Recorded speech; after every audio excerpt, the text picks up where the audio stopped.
Welcome to Bob Cargill's Marketing Show, a ridiculously awesome podcast bursting with insightful commentaries and intriguing conversations on the topics and issues that are on the minds of marketers, advertisers, social media, and PR professionals today. Hey everybody, how are you? This is Bob Cargill from Bob Cargill's Marketing Show. Yes, hey, I hope you are all doing very, very, very well. It is, as I record this, Saturday, December 30, 2023, 12:34 Eastern Time. I'm coming to you on YouTube live from my home office in Sudbury, Massachusetts, just a couple days before the new year, one day before New Year's Eve. I am recording this concurrently, simultaneously for Podbean, for my podcast, which I will share either later today or certainly within the next few days. But those of you who are watching me on YouTube, you are watching me, listening to me live, and thank you for being here. And of course, the replay will be available for watching later on, anytime at your convenience as well. Yes, Bob Cargill's Marketing Show, my podcast, been in existence, if you will, for over 5 years now. We're talking about episode 181. That's what this is, December 30, 2023. And I wish you Happy New Year. That 2023 I just said. In a couple days, I will not be saying anymore with regard to the present. I will be saying 2024. We will all be saying 2024. So yeah, in advance, a couple days early, Happy New Year 2024.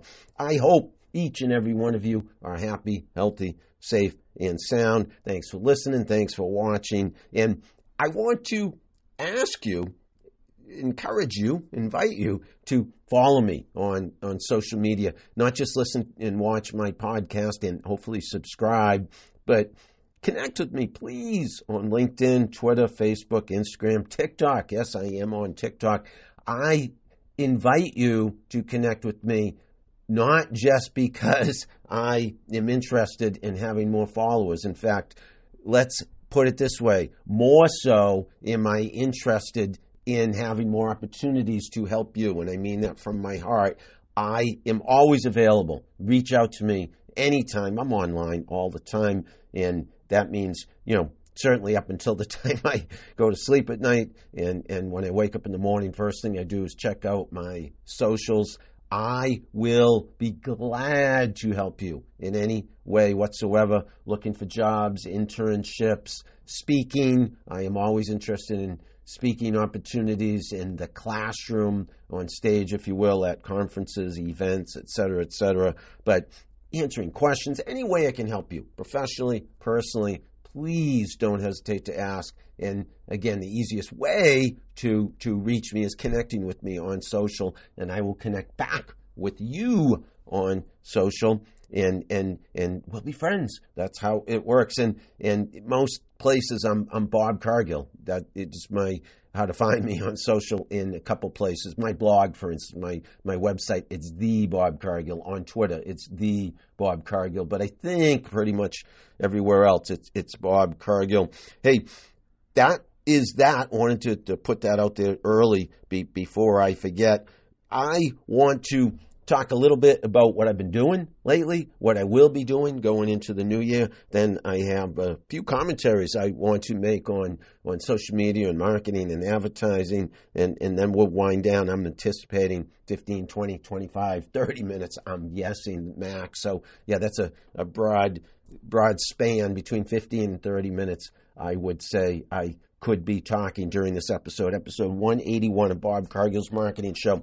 Sometimes I have guests who I interview. A lot of times I do these monologues, and sometimes just short little riffs, case studies, lessons, if you will, monologues on what's going on in marketing, social media, in my world that I think you'll be interested in. But today will be just me, solo, talking about a variety of things. Starting with this fall, I was teaching at not one, not two, but 3 different universities in Boston, and I have just wound down with regard to all of that. Northeastern University, Suffolk University, Mass College of Pharmacy and Health Sciences. And I was teaching grad students at Northeastern social media, 2 social media courses, or I should say 1 social media course and the other digital era skills, which is for the most part social media. But as I emphasize to them, it's also, hey,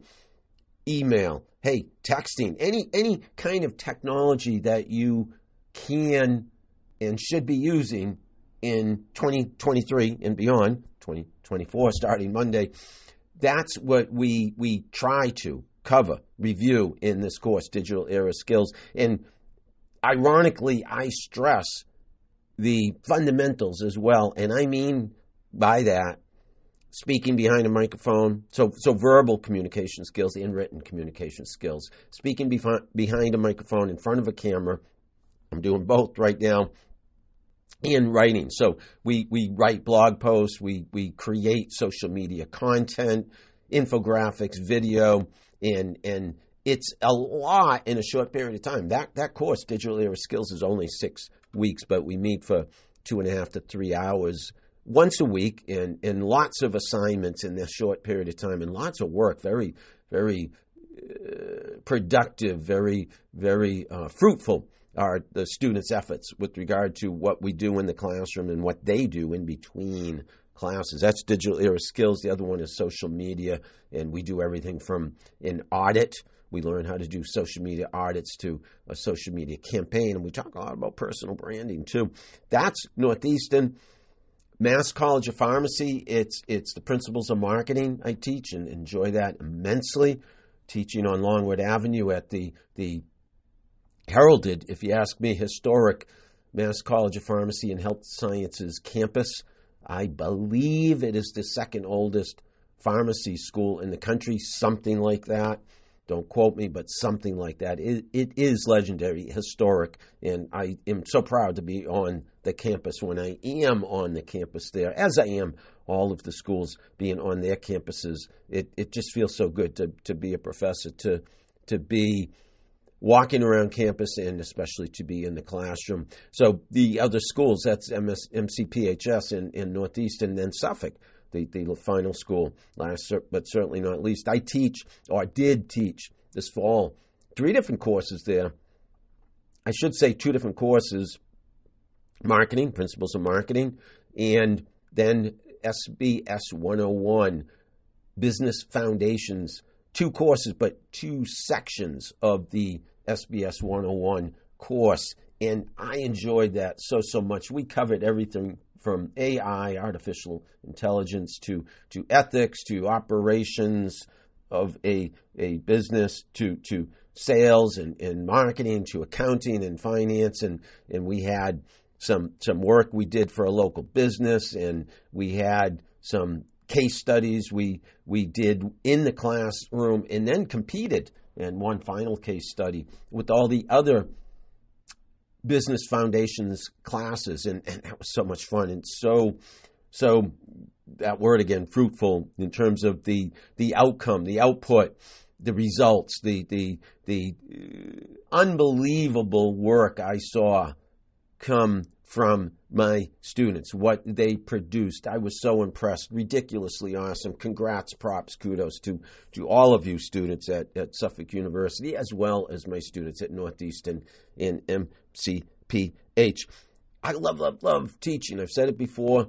I really didn't start the teaching thing, if you will, until 6-7 years ago, 5-6 years ago or so. I left my full-time job in 2017, spring of 2017, working at Overdrive Interactive full-time as a director of social media. Left the corporate world, spring 2017, that job, to consult, to freelance, and the teaching seemed to fall into my lap, so I feel very fortunate, very grateful.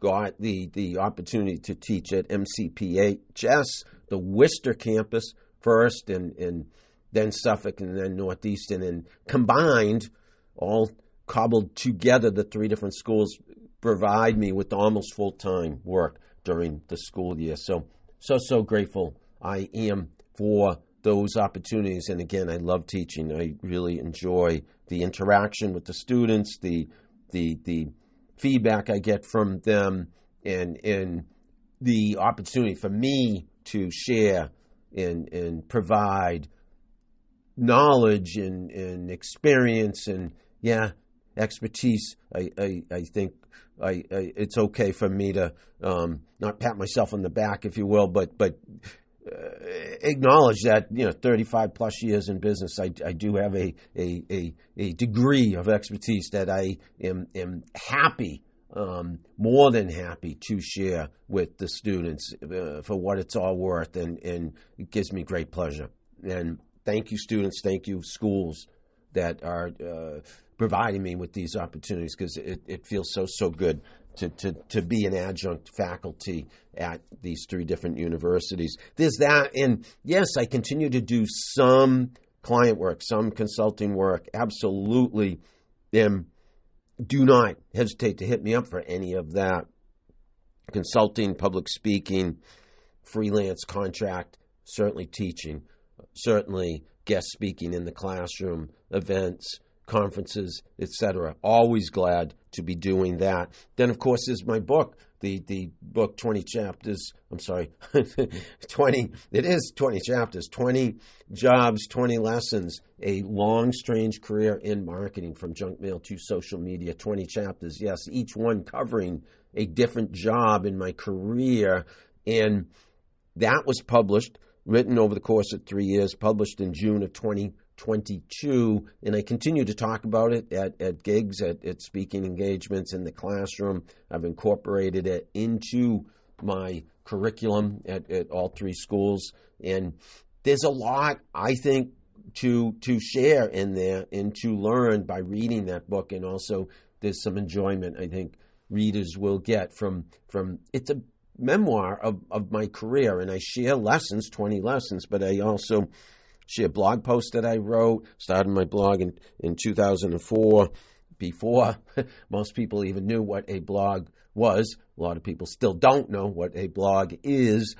So there's a lot of learning, if you will, with regard to social media, to blogging, to the evolution of marketing, how it has evolved from pre-internet to post-internet, from social media to AI now, and who knows what's coming down the pike. But that's what I wrote about in 20 Jobs, 20 Lessons. And if I'm lucky, fortunate enough to be here long enough, maybe there'll be a sequel, and that will be another 20 Jobs, another 20 Lessons. Joking, but at the same time, I would love to write another book. I've thought of writing a personal memoir now, so not just about my career, but about my life in general. So many stories. I love to tell stories, but we'll save that for another episode, or again, maybe that book, that second book that I write down the road. Let me segue to AMA Boston, American Marketing Association Boston. Speaking of being grateful, I've been lucky to be president for so long at AMA Boston. AMA Boston is the American Marketing Association's Boston chapter. We're one of the oldest and largest AMA chapters in the country. And I was president from fiscal year 2018 to fiscal year 2020. That's July 1 to July 1. To another July 1, and then 2 years off during the pandemic when other folks were president, Meg and Pat,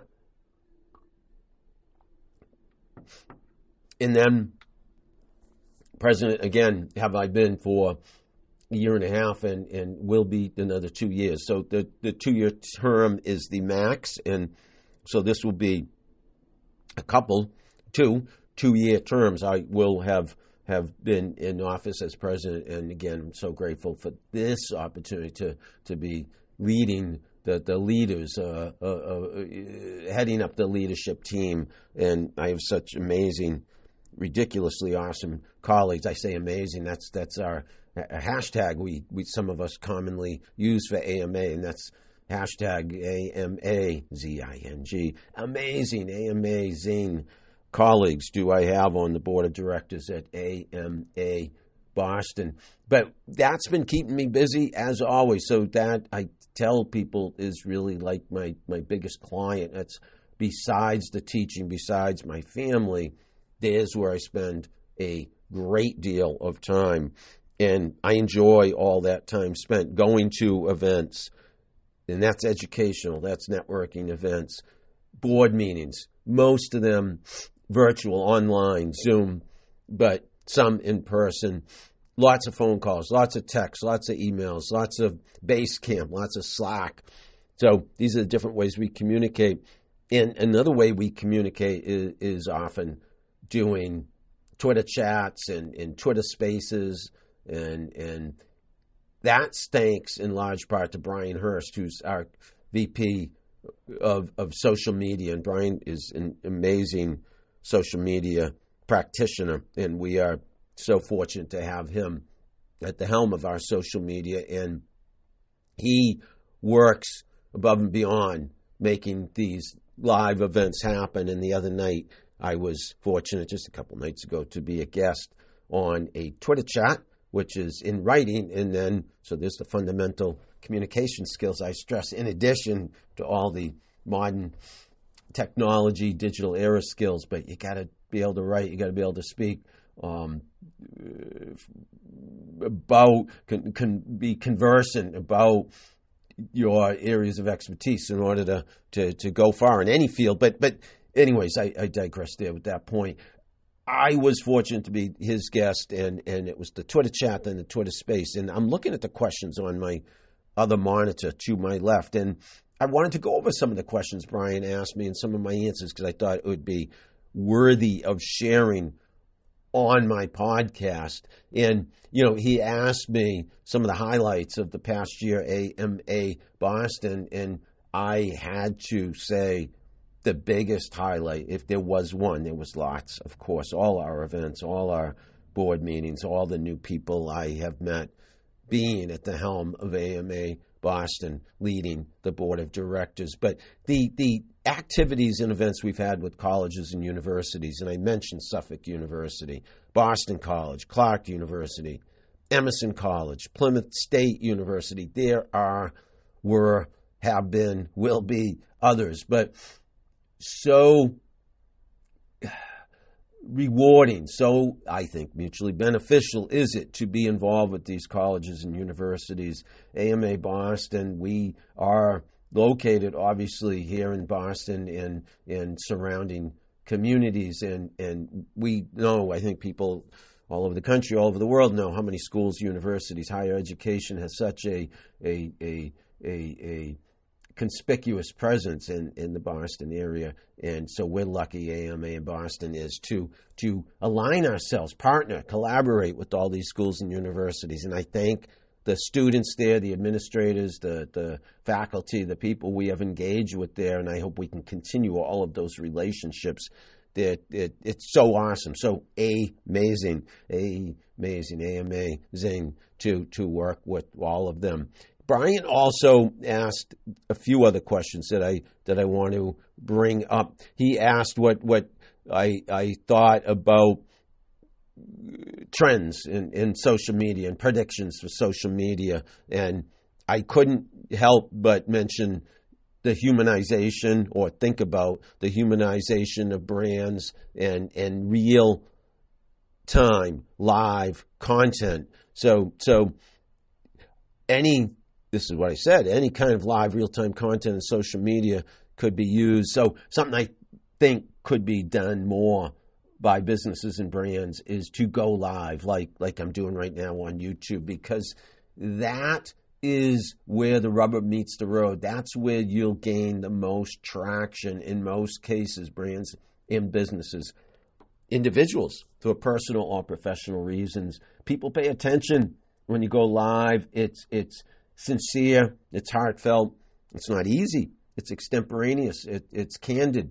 And because it's less contrived, less rehearsed, less choreographed, if rehearsed, practiced, choreographed at all, it is more believable, more credible. And so I can't encourage you enough to experiment with live, extemporaneous content on social media, whether it's audio, video, pictures, words. Just do it. Experiment with it, and I think you will see that it will not incrementally help you, but exponentially help you grow your presence, your brand on social media. So that was in answer to one of his questions.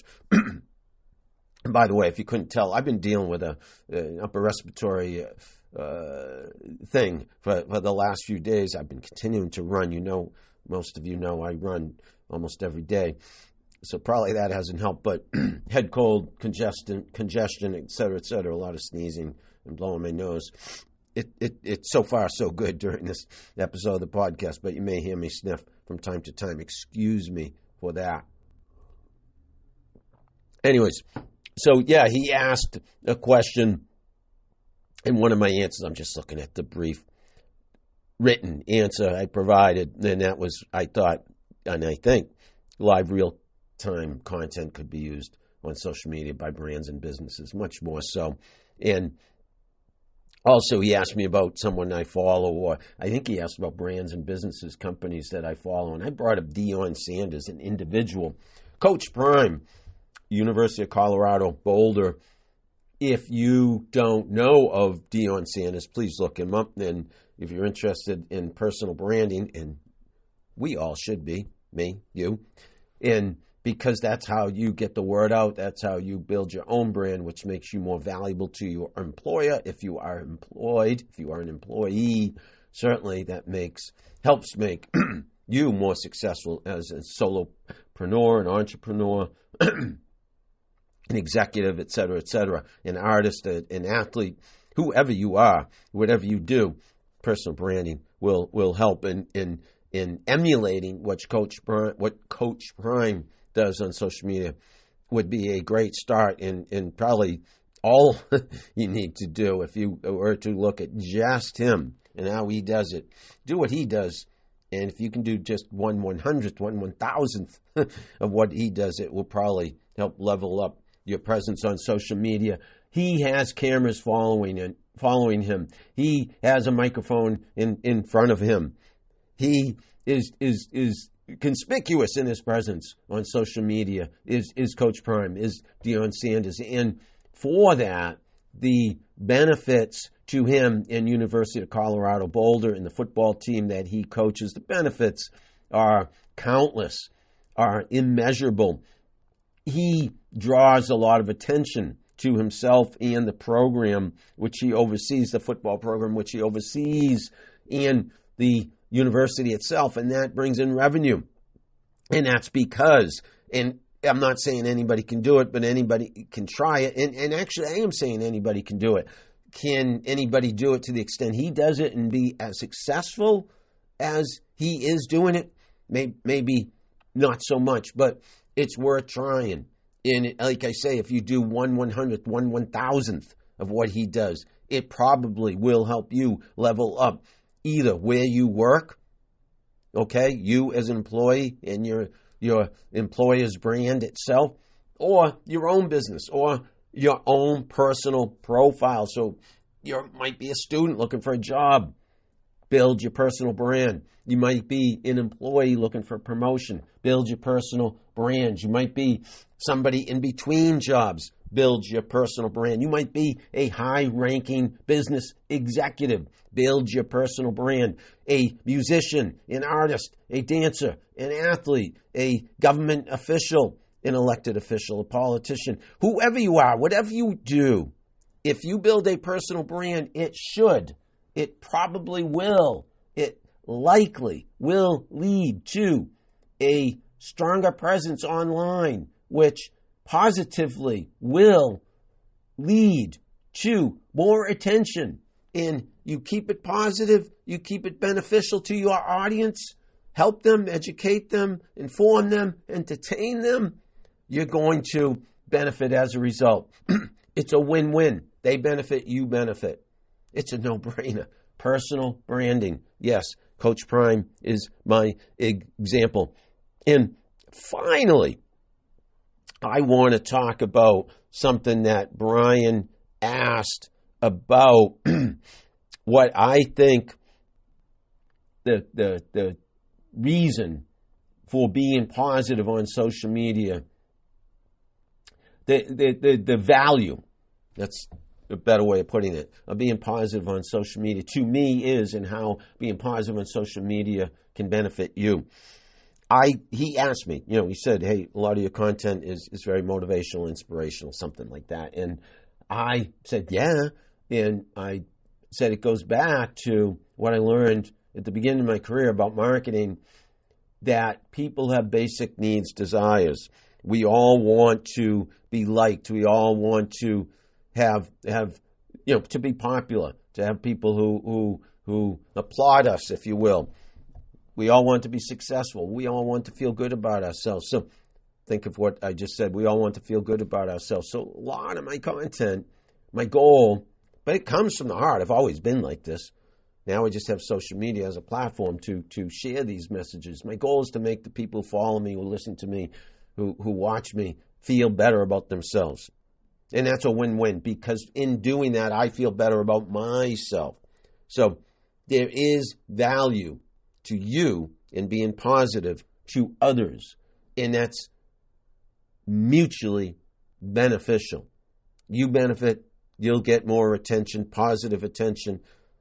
Your audience will benefit because they'll get more motivation, more inspiration, which will help them level up their lives, their personal lives and their professional lives. So there's so many reasons, countless reasons, to be positive in the content you share on social media. I can tell you from experience, it benefits me. I can tell you from, based on what people tell me, it benefits them. And I know I'm attracted to positive content. I follow motivational speakers. I look for motivational videos.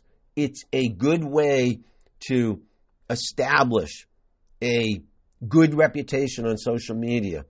And if we all shared positive news, positive content, motivational, inspirational, etc., we'd all be happier, wouldn't we? We'd all be smiling, and the world would be a better place in which to live, work, play, etc. So that's that. And that's based on some of the questions. Thank you, Brian Hurst. That Brian Hurst, my colleague on the board of directors at AMA Boston, asked me the other night. Hey, a couple more quickies, and that is, I wanted to mention a great ad that I've seen recently, and it's the ad for Domino's emergency pizza. And I think it's fantastic. And I think so if you're not familiar with it, you can look it up, but they have this offer where you can get emergency free pizza. And it is a great ad that's entertaining and comical, funny, makes you smile, makes you laugh out loud, LOL. But it's also smart, great strategy. People, if something's free, they'll eventually buy. That's the deal, the strategy for any marketer, any advertiser, any brand, business, company, organization, product, service, et cetera, et cetera. If it's free, they'll buy. Your audience will eventually buy. Where I'm going with this is, if you read the small print to get that free pizza, and smart Domino's. I love this ad. I love the strategy. I love this marketing. And I love the creative, the execution. So, but let's acknowledge it's a win-win, meaning the consumer wins, you, me, we get our free pizza. Domino's wins too, because to get that free pizza, you do have to sign up for, you have to give them some of your information, contact information, sign up for their, I'm not sure what they call it, but in-app or some kind of permission are you giving them to communicate with you. And so it's a club or membership, or again, whatever they are calling it. You sign up, and it gives you the opportunity to get that pizza at a later time. And I think you have to buy a couple pizzas. And it's funny, I'm going over it here in my head. Let's so that I get it right, let me try to on my other monitor. Yeah, I have the deal right here. When life gives you lemons, Domino's gives you free pizza. And, that's what I mean by very creative. Love that. Order now. Get a free medium 2-topping Domino's emergency pizza to use whenever you need it most. We believe a free pizza can make almost anything better. Yes, yes, yes. Love that. Here's how to get one. Yeah, so this is what I was trying to say, and I'll say it better now because I'm reading their words verbatim. Place a qualifying online order for delivery or carryout. That's step 1. Step 2 is sign into or join Domino's Rewards to claim your free pizza. Step 3, go to My Deals and Rewards to redeem within 30 days. So what they get, and remember this, marketing is an exchange of value. What Domino's gets in return for giving you a free emergency pizza, they are getting you to sign into or join their Domino's Rewards program. Okay, so they're getting some information on you so that they can communicate with you.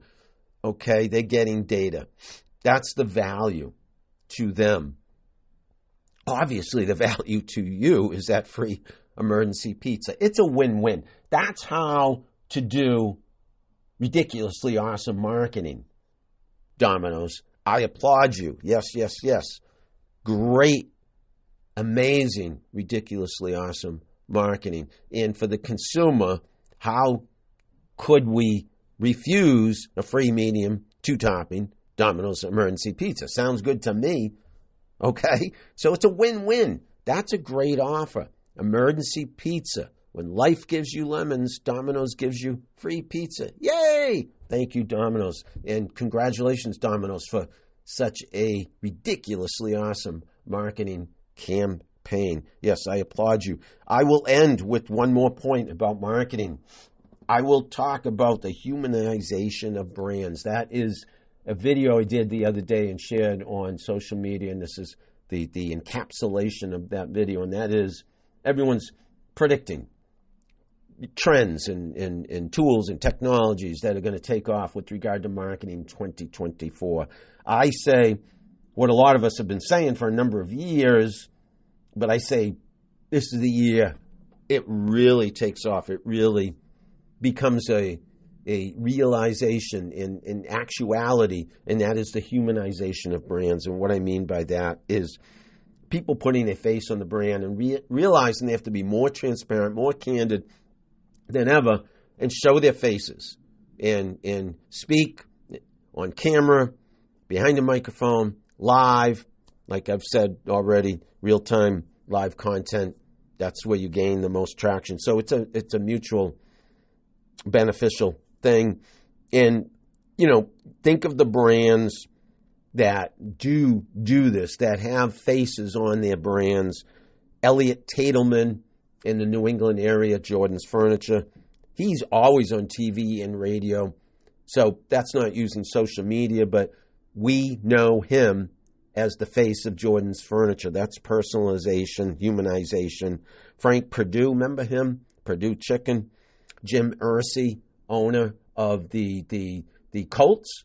Is it the Baltimore Colts? I believe that's where they're located. But the Colts, the football team, Jim Irsay.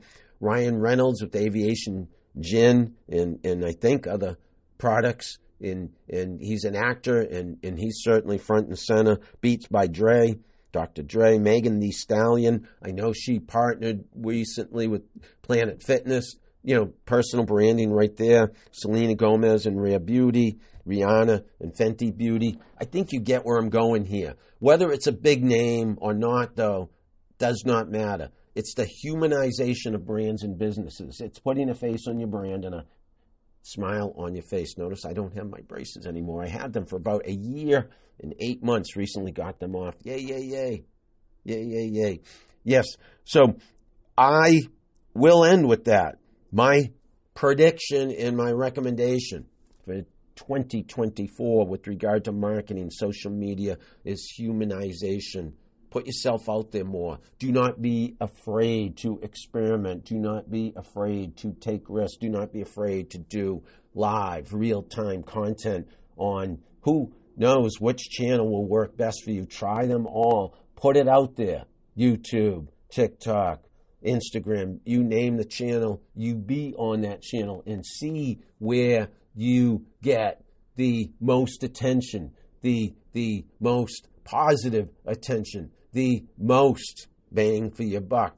And then focus in that area. Focus on doing that thing. That will make sense to you, and that will make sense to your customers, your audience members, because they'll say, hey, I'm so glad to see you. That means you. I'm so glad to see so-and-so. I'm so glad to see that business, that brand, that product, that service doing their thing on social where I am hanging out, and I can converse with them now. I can support them even more now. See, it's a win-win. That's what I think. It's a win-win. I'll end. And I keep saying that, right? I will end now. And we're at 35 minutes. And I said around 30 minutes would be the cap, if you will, the stop. I didn't say hard stop. The close to the stop for this episode of my podcast. So we're going to end within 1 or 2 minutes, because I'm going to end with one little motivational speech. And I gave this speech the other night at an AMA Boston networking event in person with 20, 25 folks in attendance. And I've said this to my students an awful lot, and you may have heard me say this before, but everyone deserves to feel like a rock star. Rock stars get up on stage and everyone applauds for them. Throughout the show, throughout the time they are on stage, they're just looking at a sea of audience members cheering for them, praising them. Yes, they can do no wrong, rock stars. We go to see their concerts. We pay to see their concerts, to listen to their music, to buy their merch, to wear their T-shirts, to read books about them. We want to know everything about rock stars because we adore them. We put them on a pedestal. We look up to them when they're on stage. We look up to them in general because we respect them. We adore them. We hold them in great reverence. Everybody deserves to feel like a rock star. You don't have to be a rock star to feel like a rock star. So it comes from within. It comes from the heart, and it comes from someone like me telling you that you are a rock star in whatever you do. You are a rock star if you're a carpenter. You are a rock star if you are a healthcare worker. You are a rock star if you are a barista serving coffee behind the counter at Starbucks. You are a rock star if you drive a truck. If you drive for Uber, you are a rock star. If you're a teacher, you are a rock star. If you're a member of law enforcement, if you're a firefighter, if you're a soldier serving our country, thank you for your service. You are a rock star.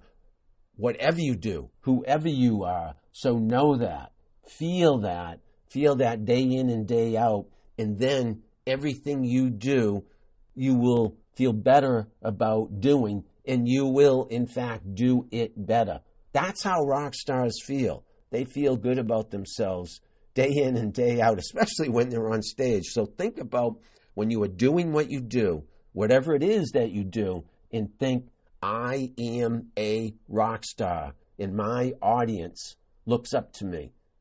They applaud me, they adore me, because I think the world of you, and know that your audience members, whoever they may be, also think the world of you. Think that, feel that, you will be that. You will be the rock star that you are. That's what I say to end this episode of my podcast. That's how I want you to feel as I end this episode 181 of my podcast, Bob Cargill's Marketing Show. It's December 30, 2023. I thank you for watching live on YouTube, watching the replay here on YouTube, listening to me on Podbean, listening, watching, wherever you listen and watch. Thank you for supporting Bob Cargill's Marketing Show.